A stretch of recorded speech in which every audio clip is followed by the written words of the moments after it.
Welcome to Passive Investors Playbook. I'm your host, Charlie Hardage. In each episode, we'll sit down with successful people that turn to real estate to build and grow their wealth. We do a deep dive into why they chose real estate and what makes it so attractive to them. We explore why people in their industry could also benefit from passively investing in real estate. Whether you're a beginner or an experienced investor, a doctor or a professional athlete, love your job or hate your job, our show is here to help you build a profitable real estate portfolio while maximizing your free time and minimizing stress. So sit back, relax, and get ready to learn from some of the best in the business. Welcome to Passive Investors Playbook.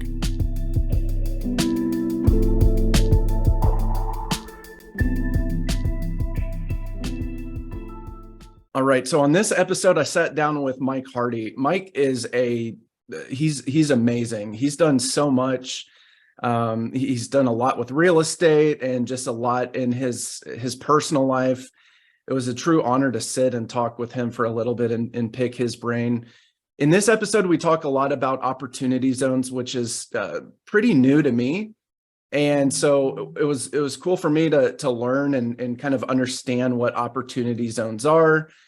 There's a lot of content in this episode, so sit back and enjoy. All right, thanks for tuning in today. My name's Charlie Hardage, and I'm the host of the Passive Investors Playbook. Today, I have Mike Hardy. Mike is a true Renaissance man. He's an Ironman, student pilot, real estate investor, sought-after public speaker, leadership expert, fund manager, and a business coach. He has spoken at national conferences with an audience of over 30,000 people. He has been quoted on Fox Business News and interviewed by USA Today. As a principal and co-founder of Cyrus Opportunity Zone Fund, Mike lends his expertise to helping investors harness the power of tax-free investing through opportunity zones. Cyrus was launched in 2019 and is currently developing 100+ cash-flowing units in addition to multiple fix and flip projects. Mike is a husband of 25 years, a father to 4 kids, and is actively involved in philanthropic efforts throughout his Southern California community. He loves using his experience to add value to people's lives through speaking and interview opportunities. Mike, welcome to the show. I'm really glad to have you. I think I need to catch my breath after that whole Renaissance man. That's incredible. How are you doing today? I'm doing excellent, Charlie. Thanks so much for having me. Looking forward to our conversation. Yeah, awesome. I know I basically said a lot that you do. I didn't read anything about painting, sculpting. Anything else I missed? No, I do not have skills in those areas whatsoever. I'm very disciplined and driven, and I figured, we have one life to live. We might as well maximize every area of it. And so a passion of mine is and a goal is really to how do I become top 1% in every area is the thinking and sort of a zero-based thinking approach. So love the world of real estate, family man, been investing for a long time. And, if I can share something that can help somebody else accelerate their growth, then that's super fulfilling for me. Yeah, that's awesome. Thank you. So maximize every area. I love that. I know, sometimes you hear the jack of all trades, but master of none. And you want to be the jack of all trades and master of all. Yeah. And it's not so much, I actually have very few things that I do well. I just spend the majority of my time in those areas, but I'm very big on work-life balance and not compromising on personal growth and achievement and doing things that are meaningful and fulfilling at the expense of just making money or doing business. And so a lot of boundaries are in place. But I actually, it sounds odd. It sounds like a lot, but a lot of those things have been things that have been bucket list goals over the years that have been accomplished and then moved on to something next. But yeah, happy to unpack that however you see fit. Sure. So let's kind of start at the beginning of the real estate journey, or even before that. How did you get into real estate? I started on I'll give you the short version of a long story. I was a pre-med undergraduate, realized I didn't have any desire to go to medical school, finished a degree, picked up a business minor, loved my business classes and economics. And early years of my career was formally trained and then worked as a financial advisor. Did that for a number of years. Somewhere along the way, I had a buddy of mine that was in the mortgage banking space. And we were young guys. How do we take over the world together? Just, market lunches, and how do we best market and find new clients and all those things. And I got curious about the world of mortgage and real estate at one point. And it's actually something, there's a little bit of a gap. I went through UCLA has like a financial planning track, but going through all the financial planning prep courses, there's not nearly as much focus and time and attention spent on the opportunities that exist in the world of real estate. So I got introduced to the mortgage banking channel and realized pretty quickly that I loved working with people, working with numbers, and then real estate was a sweet spot for me. So that started in the mortgage world. And then since then, that was my path into investing and a whole series of other things. But that's the backstory. Started as a financial planner, got a glimpse through a buddy, and here we are today. Very cool. I want to get into the financial advisor in just a minute, but so you had a friend that was a mortgage banker. You really liked that. What was it, I guess, about real estate in general that piqued your interest? Well, it first started on the financing side, and long story short, my buddy, same guy I was talking about, had a client that just needed some help, and he was going to handle a refinance. And I just got curious, and I thought, how does this world of real estate work? What are you allowed to do on a financing side? And I came to realize that, built a spreadsheet out. This particular client had multiple properties and was super inefficient. And I started thinking, to have control over multiple assets and being able to effectively manage debt, and then also the ability to cash out and find like a sweet spot where you could have assets growing and multiple assets growing and rental incoming from these assets and becoming more and more efficient and strategic with the debt. It was just like this, I don't know, sort of like this world opened up. Yeah. And so that's how it started. And that was kind of right in the early 2000s. So I've been in the mortgage and real estate space for about, just about 20 years, and went through the Great Recession. That's a story in and of itself. Happy to unpack that. But it started with seeing a world that was really not commonly taught at school, universities, just, getting to know some of these different investors through helping, I realized on the mortgage front, there's a blue ocean strategy to like really effectively and efficiently help people manage debt rather than be transactional, and built up a lot of clients and investors. And then that was my path in my window, so to speak, into what's possible in real estate. Man, you have a very fascinating story. So in college, you wanted to be some type of doctor. Then you didn't want to do that, and you got a business minor. Kind of learned about real estate a little bit. You had a friend that was a mortgage banker, and kind of very curious about that. So you learned a lot there, and you became a financial advisor, and then you got into real estate. So that a lot of different paths there. But what I really like is typically, Mike, when you talk to a financial advisor, they're not necessarily, I don't want to say that they're against real estate, but they're not typically, at least in my experience, they don't really like real estate. And maybe that's because there's some commission and sales side to it. At least in my experience, they want you to stay in the stocks, mutual funds, because that's where they kind of make money.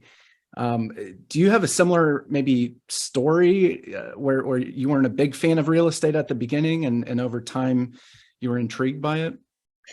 I think that people fear what they don't understand. And for me, it was really more a matter of just I'm a very curious person and a learner by nature. And so it was, I ended up, and so I'll give you a little more of the story. As I moved from being a financial advisor into the mortgage banking space, and I was uncovering the world of real estate, my next thought process was, well, why not control the flow of business? And so I opened up a Century 21 office with a partner and thought, this is great. We started recruiting and adding agents. And then thought, I need to have an escrow company to manage this business as well. So we opened how hard can it be? So open an escrow company. There's another story coming to this. reached out to the owner of the firm that I worked with, and we created a private money fund. There's all these bridge loan opportunities. I'm just an entrepreneur by nature. There's so many opportunities that exist. They're everywhere. And so, bought a triplex early on, found something that, I was scared to death when I bought my first triplex. And there was just, but I'm looking at the cash flow on it. I don't know the first thing about it. I'd help people with financing.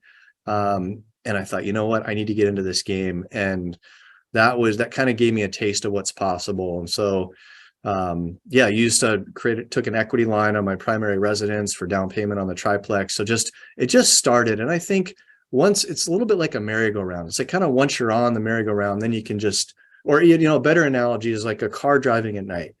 You can't get anywhere as a parked car, but when you drive, you can only see 200 feet ahead of you, and then you get further up and you can see where to go. And you get further up again and you can see where to go. So for me, that was the path, as I just took a little bit of risk being an entrepreneur and said, you know what, let me just start driving that direction and manage it well, manage the risk. There's always uncertainty, but it's just, I feel like every time that there's a level of courage with calculated risk, more and more doors open up. I love that. We talk about this a lot on the show, just taking risk, taking action. And very bluntly, I was terrible at it for the longest time, very risk averse. And what you said, I love, fear what they don't understand. People fear what they don't understand. And it's funny because as you were telling that story, Mike, about the triplex, I kind of thought of you because you said you were scared and you didn't understand it at the time, right? You had a single family home, but that's totally different than being a landlord. And so I think that's me. Years ago, I was all about real estate, but I was scared because I didn't quite understand what I needed to do. I didn't know the process. And so I love that you have that same story and you're so successful with Century 21 and escrow office, private money lending. I know with financial advisor and mortgage banker, all that. One thing that you did mention in there, I kind of want to go back to about the Great Recession. You started in 2008, or I'm sorry. You started in the early 2000s, but the Great Recession was 07, 08 timeframe.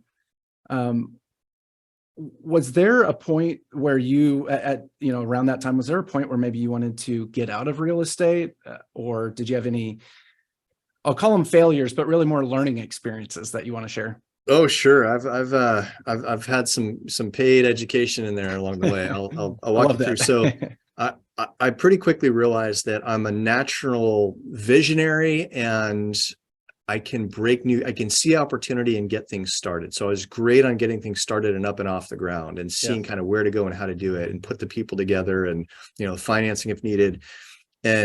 But what I'm not is a natural manager skill set. Leadership and management are very different skill sets. E-Myth book comes to mind, for example.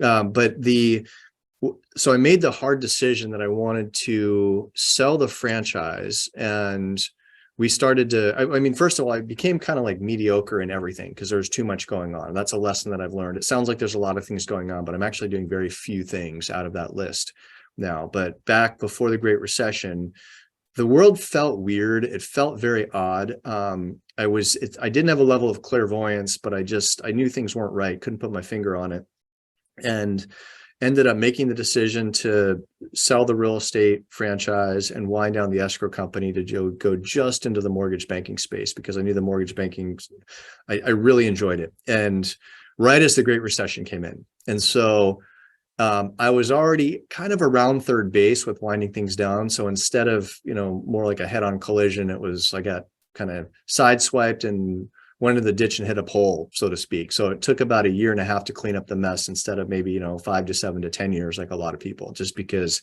I was somewhat in front of it, not by any, again, it was part of it was lucky. Part of it was just, I wanted to simplify my life. Yeah. So I share that because I think that that's something every entrepreneur struggles with is there's no lack of opportunity, but what are you excellent at? And so I always now I want to be excellent at certain things and then find businesses that have nutritional value where I can do something else that will be fulfilling and serve a need and create value, but it's going to be in my periphery. And then have excellent. I read a phenomenal book called Who Not How. Yep. By Dan Sullivan and Benjamin Hardy, and make sure that I'm aligning with the right who's that can handle everything management related. So that's something lesson I've learned the hard way in the past. I love that. I love that book, Who Not How. I read that last year, and it was something I definitely needed to read, because I'm the type of person that wanted to always get things done, and I can figure it out, and I can, but I won't do it as well, and it'll take me a long time, right? And so it sounds like you understood that too. You mentioned you weren't a great manager, but you were a natural visionary. And so I think, especially in your position, you can hire the people that would kind of take it to the next level, and you can move on to, grow the company or start a new business. So when around that time when you had sold the escrow company, you had sold the Century 21 office, around the Great Recession, I know that you're still in mortgage banking, correct? That is correct. Yes. Okay. And your firm does something with Zoom events, just some educational webinars. Can you talk about that a little bit?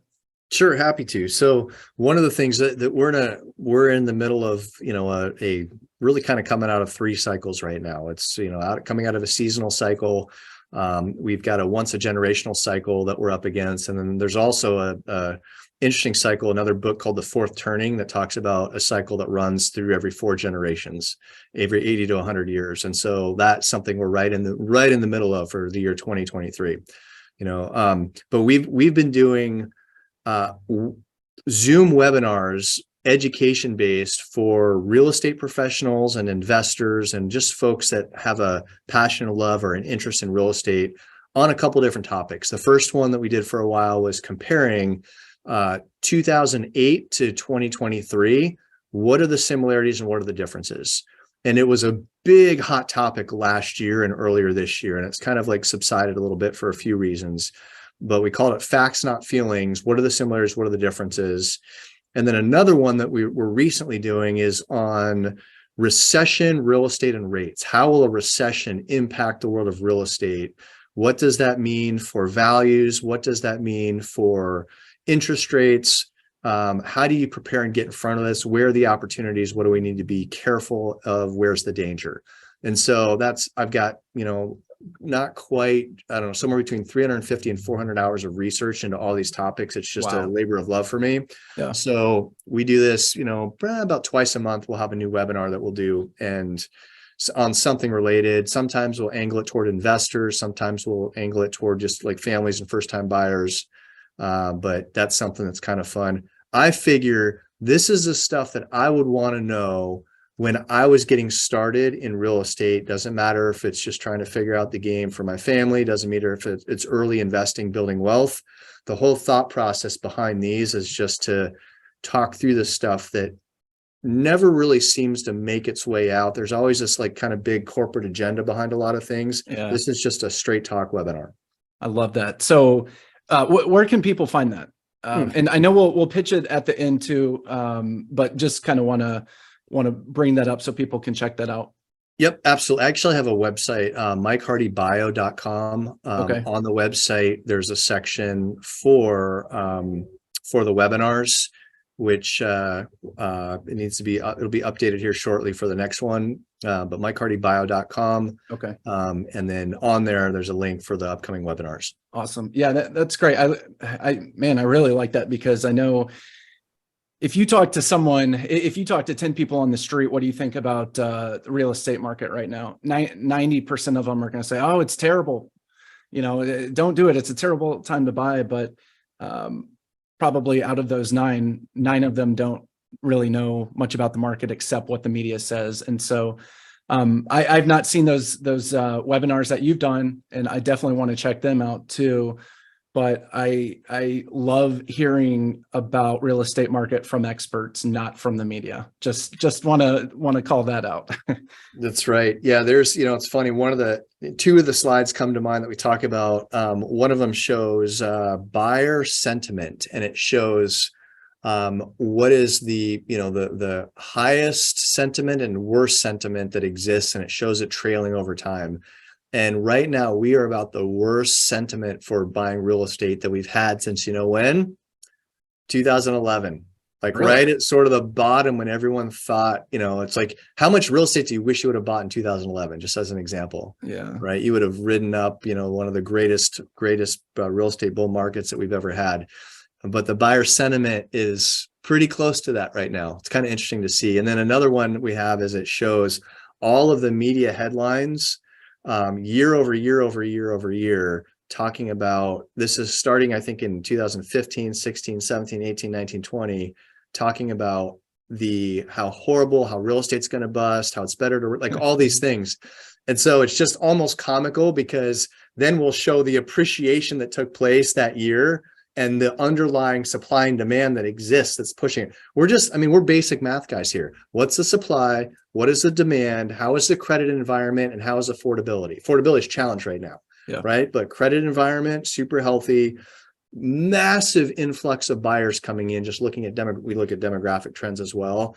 And then you look at the basics of supply and demand, and you can really get a pretty good idea of where things are going. Man, that's amazing. Do the webinars build off of each other? Or is it something that someone could just go in and watch, whatever catches their eye first? No, it's actually, because we send them out afterwards, but they're only good for a week because it's changing data. So okay. If someone wanted to email me, I could actually share a past one. So what I can do is we can drop my email in at the end. Okay. And if somebody wants to see a recent one, I'm happy to share. Cool. Yeah, that's awesome. I really want to talk about opportunity zones, number one, and then the Cyrus Opportunity Zone Fund. That's a mouthful, by the way.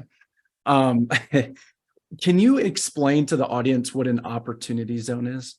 Absolutely. So an opportunity, this is, I think, one of the world's best kept tax strategies and secrets. And my personal opinion, the best I've seen, best we've had in 100 years of tax code, is the opportunity zone. It's something that was created in 2017 with the Tax Act, and it will sunset in 2026. So there's a window of time for this to be a relevant strategy for an investor. And here's how this works. The Tax Act actually allowed for about 20% of the land of each state to be designated as an opportunity zone. And so sort of think of each state, a leadership, government designs what areas in a part of the OZ.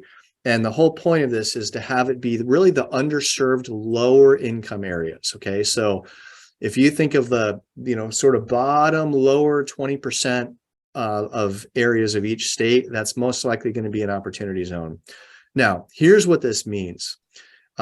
This was meant to attract capital into the opportunity zones and give really significant tax advantages for investors that buy in opportunity zones through this one strategy. I think it's I can't remember who authored this, but there's a saying, which is, if you want less of something, tax it. If you want more of something, subsidize it. Yeah. Right. So this is a subsidized opportunity. So, but that's the opportunity zone. And now I can sort of unpack, the advantages, but it's really an area of land that if you invest in and you take capital gains and you push it into an opportunity zone, there's some pretty big tax advantages. So first of all, hit pause if there's any questions on that, and then I'll unpack the tax advantages.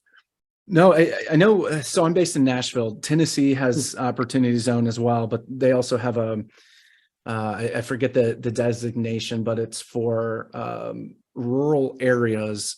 There's actually some benefits on the lending side, like lower interest rate and things like that. So I love, and I did not write the quote down, but I love what you said about, if you want more of something, you subsidize it. If you want less of something, you tax it. I've never heard that, but I do love that. But no, go ahead. Continue, please. Oh, okay. So, yep. So here's how this works. So if an investor has capital gains, like it's an ideal strategy for a busted 1031 exchange. Okay. And the way this works is if somebody has capital gains, and the capital gains can come from selling real estate, can selling securities, doesn't matter, simply from selling art, any capital gains, if those gains are invested into a qualified opportunity zone fund, which is what we've established, then the benefit for the investor is this: they get to defer paying any tax on those gains until April of 2027. So there's, because it ends 2026. So the tax is still due, but it's deferred until April 2027. But here's the best part.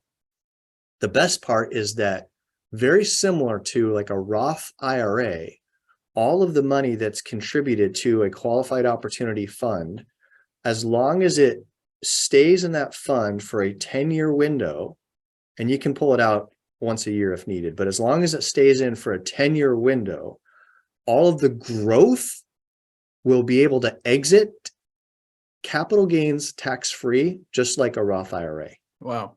Best thing I've ever seen. So think about it. If you've got, someone sells a building or, some property, they've got $1 million of gains and they have $1 million of basis. This is not for cash. You can put cash in it, but the best advantage comes from putting gains in. And you put gains in, and I'm sort of a simple math guy. Like I think through, what does that mean in 10 years for me, following the rule of 72? So $1 million into a qualified opportunity fund. If the earnings are 7.2%, that means $1 million becomes $2 million tax-free in 10 years. Okay, 11.6% means $1 million becomes $3 million tax-free. And 15%, $1 million becomes $4 million tax-free. Okay, that's the way my mind works. So our fund, each fund, of course, has its own strategy. We've been running, we've been annualizing 13.5% since inception. So right now, $1 million investor would be somewhere in the range of exiting with $3.5 million tax-free for a 10-year hold with the current run rate. Okay, so I share that for some context because, I think there's very different disciplines between making money, between keeping money, and then between strategically growing money with a tax advantage approach to it. But that's the power of the OZ. Is, in a nutshell, if I'm going to just put it in a sentence, it's the ability to have all that money from gains, instead of just, the cap of whatever it is, 6,000 for a Roth IRA, to any gains you can put into the fund and have it grow and exit tax-free. Wow. All right. A lot to unpack there. Yes, that's right. There's a little bit there. That's it. Opportunity zones. I'll start there. Opportunity zones was something that the government did in 2017. It's going to be sunsetted in about 3 more years. Mm-hmm. But basically it's trying to attract capital to underserved areas, so they're a nicer place to live. Investors can benefit because the capital gains can be deferred until April 2027. But then it sounds like if they do invest in a fund, and that fund is, and I kind of missed this part, but you said if the money was in there for 10 years, then the tax is basically wiped away. Yes, that's the magic number. As long as an investor keeps their gains invested in a qualified opportunity fund for a 10-year window, all of the growth is then eligible and will exit tax-free. Wow. Okay. Mind-blowing, right? Now, we've set this fund up specifically. We're very investor friendly. I mean, we're kind of lean and mean, so to speak. I'm a very sizable investor in my own fund.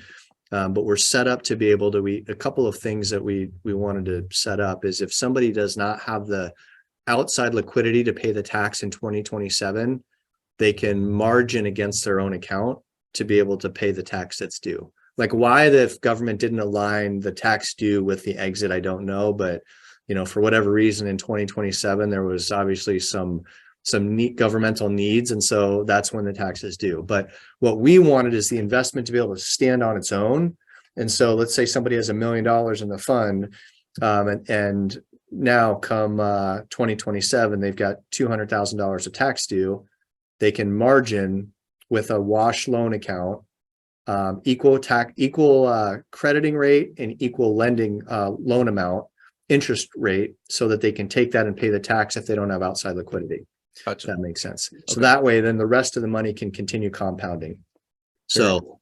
that's how it's set up. And then it's sort of like, almost think of it like a 1-year CD. If somebody does need liquidity for any reason, the January is an off ramp to be able to pull funds out, and we plan accordingly if in case folks need liquidity. It's not in their best interest, obviously, because you take the best part of why folks are doing this from a tax advantage strategy off the table if you pull it out.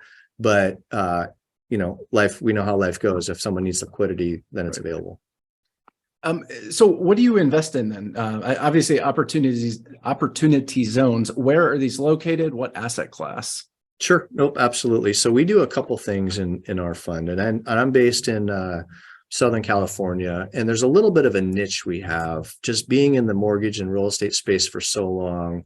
I've got a lot of long-standing relationships of folks that bring off-market opportunities for cash purchase, quick close, distress scenario. Maybe it's a major fix and flip project, whatever it is. So a lot of what we do has to do with just local relationships and having a steady flow of deals that we can look at and assess.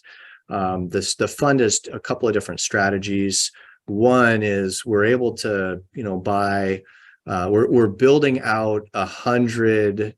Right now we're underway with 40, but we're building out 100 townhomes that are in the opportunity zone that will be build to rent properties, and we'll carry that for the next 7 to 10 years, being market opportunistic based on how conditions go. But looking at the demographics, in California there is just a massive shortage of housing. And there is significant upward pressure with rents. And so we've got some really strong tailwinds. So we've got the project of the 40, but the plan for 100. And then we have a lot of different fix and flip projects that we do. There's some parameters that we have to meet for it to fit the OZ requirements. Sure. But those are the two things that we're doing that are generating real strong returns. That's awesome.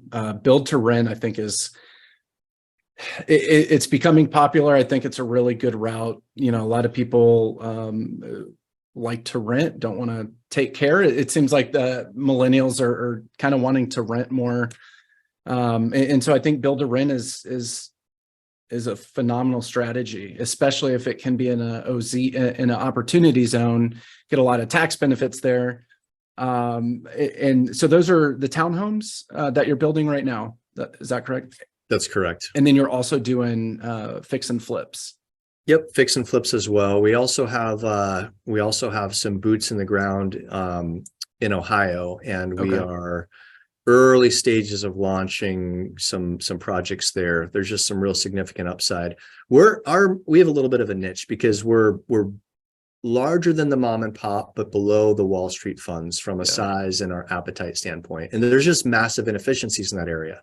Yeah. You sort of the lower level mom and pop, there's a frenzy. And then, you get above, maybe it's 5 million is where the cutoff is. And there's just funds that will, they need to deploy money, but you get into that above mom and pop and below that range. And there's just, there's a lot of inefficiency. And so, we're meant to be that's where we capitalize and do well. That with the local intel and the long-standing 15-20-year relationships seem to have given us a pretty good competitive edge. Yeah, that's awesome. I can definitely agree about the inefficiencies. And it is interesting because I found the smaller teams, the mom and pops out there, sometimes it truly is a mom and pop, and they've owned it for 30, 40 years, right? They don't have teams, they don't have scale, that's all they know. And then you do have the huge institutions, but they have thousands, tens of thousands of employees. But there's definitely, I think, a need of some, mid-sized companies in there, a couple dozen people or so that can really take over. And so you having a fund that is also in opportunity zones, which you don't see that much. I've quite honestly, I've never heard of that before, having a fund for opportunity zones. I think that's absolutely fantastic of what you're doing. Are you constantly raising money for the fund, or how's that work? Yeah, so we kind of match projects with incoming dollars. One of the lessons I learned back through the Great Recession, we created a fund specifically to we were buying properties at auction, and had I don't know, it was 120 or so different projects that we did. And one of the lessons I learned through the Great Recession was, at one point we had more capital than we could deploy in a fashion that we thought was appropriate with what we wanted to take down. And so the first couple of years we had phenomenal returns, and then we got more investment money and we couldn't deploy it all. And so then we had cash sitting on the sidelines, and that diluted the returns for investors. And so this time we're a little more strategic with matching incoming dollars with opportunity. So that's a long way of saying, yes, we are still fundraising, and we look to add new investment every July and every January. Those are the two windows for an investor that might want to be a part of this. Now, one thing I didn't mention before that I forgot is a 1031 exchange. A lot of folks that have a busted 1031, they don't know this as an option. Yeah. And so when I look at the stats, about 15% of 1031 exchanges will bust because something just goes wrong along the way. And what does the investor do? I guess we're paying the tax, right? And they write a big check right off the top, cutting their working principal down by 20% loss right out of the gate. So if a lot of where our money is coming from is 1031 exchange investors as a backup plan to them. And they say, okay, I've got my ideal scenario, I've got my 3 properties, and if it doesn't work out, then I've got this OZ opportunity. But here's what they can do. They can take their basis back off the table and only invest the gains, which is very different, obviously, than a 1031 exchange, where you have to push everything down the line. And in this case, an investor can say, I've got my $1 million of gains, I've got my $1 million of basis, I don't have an option for a 1031 exchange, so I'm going to put my gains into the OZ fund, I will take my basis back, and I will go do something else with my basis. Wow. Very cool. I've heard a 1031 exchange is just a way to defer capital gains taxes, totally legal with the government. However, there's a ton of stipulations with that. You have to, I don't know them well. You know them a lot better than I do, Mike. But there's a time period. You have to find several properties, and hopefully you can close on one of those. And if you don't, then you pay the capital gains. That's what most people think. But Mike just said that you can actually invest in a opportunity zone fund. Was that a terrible overview, or was that okay? No, you're right on. And really, those are the two good options. There's a couple of others that are a little bit more complex, but mainly if somebody has a property that they want to sell and they've got significant capital gains, this investment property, then they have an option of doing a 1031 exchange, which means they'll sell the property and have the funds go to an independent third party, an accommodator, and then they'll identify 3 different properties and move the funds into one of those 3 properties. And that allows them to not have to pay any of the capital gains. However, it doesn't always work out. And so what I want people to know is that if they have capital gains and they would prefer not to pay that tax, this is a great strategy, or they've got an option to do a 1031. So we're very big on guidance. So if somebody just needs like their handheld with what the options are, we're set up to be able to give a little bit of guidance on that front.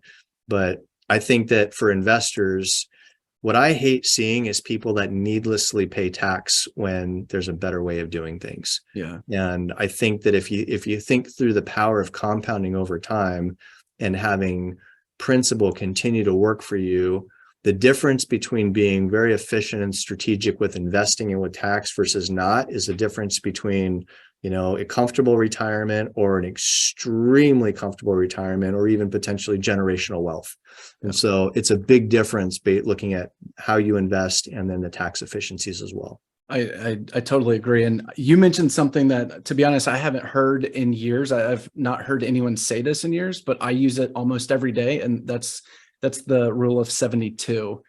You know, I've said that to people, and most people that I've talked to, maybe they've never heard of it, but essentially the rule of 72, it's not 100% spot on, but it's usually pretty close.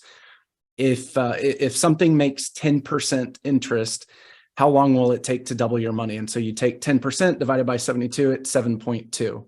So 7.2 years, or you can do it in the reverse of saying, if I have an investment for 10 years, how long what interest rate do I need to hit to double my money? And that's 7.2%. And it doesn't have to be 10 years. That's just easy numbers because I'm not good at math, but that's a really good way. And that really helps with compound interest. So thank you for bringing that up, because that's a blast from the past. Yeah, but I, no, I you're use it all the welcome. time. No, that's the way I think as well. And, Yeah. you know, when I was looking at this, I was thinking, all right, for 1 million to grow to 2 million versus 3 million versus 4 million, what's the difference in rate of return? Right. 7.2, 11.6, 15%. Right. And so with any investment, you always have to look at what is the risk tolerance, and what is, how safe is this, and how calculated are the risks for the return that we're generating. So we're very cautious on those things. But I just know that if somebody can do something with a higher level of intention, and instead of having a 7.2% rate of return, have 11.6 over the course of 10 years, that's an extra $1 million. Yeah. Like, and that's the part that I think gets lost on a lot of people, right? That's the rule of 116, rule of 72, rule of 116. So you can triple your money over 10 years with an 11.6% rate of return. But if you do it tax-free, think of what the equivalent is on that front. So that's kind of the way my mind works. But I got a fellow rule of 72 fan here. So we got some common ground there. And you said rule of 116. I've actually never heard that one. Rule of 116. Yep. So, and maybe that's where it that's triples. Yeah, money triples. Very cool. Hey, that's awesome. Hopefully everyone learned, or a lot of people learned the rule of 72, and we all learned something today, huh? That's awesome. All right, Mike, we have a few minutes left in the show, and I know you've already talked about a couple books that stands out. You mentioned The Fourth Turning, I believe, and then Who Not How. Are there any other books that you're reading right now that really stand out and impact you? Yeah, I'm doing the 75 hard program right now. Nice. And so, we got to do the reading every single day. Yep. I've got a couple of them. One of them, in fact, I happen to have it right here with me. Didn't know you'd ask this, but it's called the Almanac of Naval Ravikant. Okay. Yeah. And I don't remember if somebody I respect recommends a book, I just flat out buy it on the spot right there. And then, I'll get to it when I get to it. But I heard this one recently. I needed to pick one for 75 hard. So this is phenomenal. It's what do they call it? It's like a guide to wealth and happiness is the subtitle. I think it is. Yep. A guide to wealth and happiness. And it's chock full of so much wisdom, but the wisdom is not like, a lot of folks are just purely like, show me the money or show me the success. And this individual is, I think, masterful at weaving together, finding a combination of growth and building wealth, but with peace of mind and a healthy life, right? I think there's a really interesting dynamic between time, between money, with health, and then with, let's call it, love or positive emotions. And I think a lot of people that are entrepreneurial, they put so much time into the money, but they're neglecting the health, and they're doing it at the expense of maybe like wisely investing their time for good experiences, and then loving and caring about those that are most important in their life. And so this book sort of I align very much with the author on how he thinks, and he put into words a lot of things that, like, you have these thoughts that they're maybe not crystallized, but they're there and you're close, and then you see somebody that says it exactly or writes it out. So that's what this book was for me. And one more time, it was the Almanac of, what was the name? Naval Ravikant, Ravikant. Nice. Okay, perfect. Thank you. That sounds right up my alley. Yeah, it's a good one. Awesome. It's a good one. Okay. What can people expect to see from you and your business over the next few years? Oh, good question. So, there's two things that I put my time and energy into, of course, and one of them is on the making money side, the other is on the growing money side. And so both of them require different levels of intention, but growing our fund and maximizing the returns, I think we've got a really unique window of opportunity for about 2 to 3 years, both with the tax advantage investing through the opportunity zone, but also just when markets are complicated, like I'm seeing, it may sound odd, but I'm seeing a lot of deal flow to be able to assess. So we'll be able to get rolling on a bunch more projects through the OZ fund and maximize returns there. And then on the mortgage banking front, we're adding and growing mortgage professionals and loan officers that want to understand the investment game as well.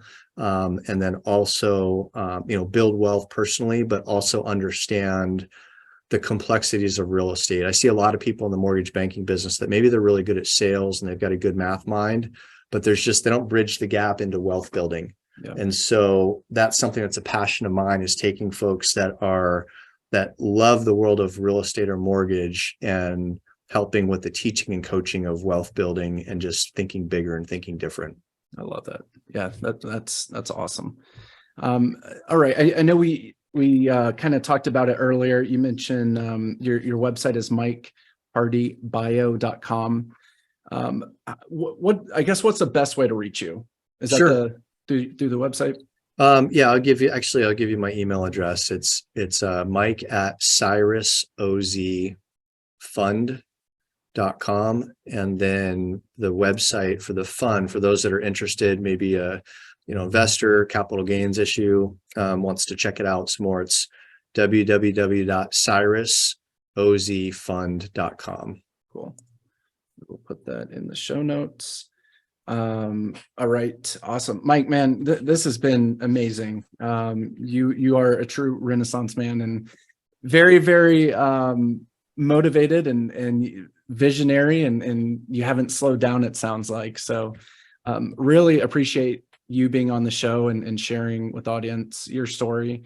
Thank you for being here, and mikehardybio.com and cyrusozfund.com are the two websites to go to. Mike, thanks for being here. Yeah, awesome. I heard a saying once, which is most people die at age 25, but they're not buried until age 80. And we have one life to live. There's a concept I like, which is being fully alive and maximizing every opportunity. I think that life is short, and life is a gift. And so the more that we can maximize who we are as individuals, care about others, encourage others in the process, and create and build something of excellence, that in my mind is God honoring and then deeply fulfilling. So that would be my parting thought, but I appreciate the amazing interview, and it's been great to get to know you. Awesome. Thanks, Mike. Have a good day. You too. Take care. Thank you for listening to today's show, brought to you by H&K Investment Group, your home for passive investing. If you want to learn more about how you can invest with us, please check out our website at hkigllc.com. Don't forget to like this episode and subscribe to our podcast. Please leave us a review to let us know how we are doing. Feel free to connect with me directly on LinkedIn or Facebook. As always, I'm your host, Charlie Hardage. Catch you next time.